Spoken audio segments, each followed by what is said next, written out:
Hi guys, it's me Dance Max. Ayan, update ko kayo guys sa bahay namin na damage noong November 8 sa bagyong Uwan, pero hindi yung bagyo yung nakaano sa amin, yung dumaan na ipo-ipo. Ayan, yung dati puno yan ng mga kahoy sanga.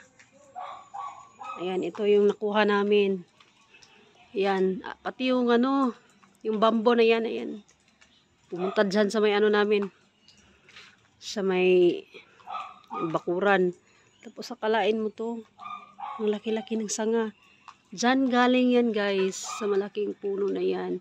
Paano na lang kung dito bumagsak sa may bubong namin. Ayan. Dati punong-puno to ng mga kahoy, dahon, sanga. Ayan, pero ayaw pa rin ng, hindi ko alam kung anong plano sa may-ari sa puno nila. Ayan, buti na lang di na damage yung star apple. Kapag yan yung abutin doon, yung mga sasakyan nakapark, nako, delikado. Ayan. Ayan. Isang araw lang kami pinuntahan dito ng CDRM para putulin yung mga lalaking puno. Ayan, buti na.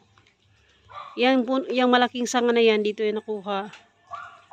Tapos, ayan, may mga sanga pa.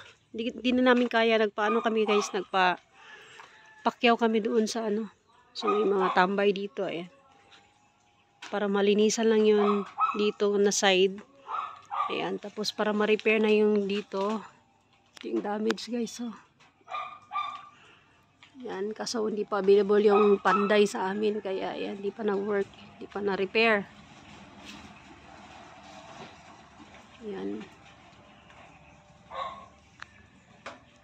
Kita na yung yung malaking puno. Ayan, medyo malinis na dito. Ayan, sana maisipan ng may-ari na ipaputol na yan. Puno talaga yan. Yan, di pa na-repair.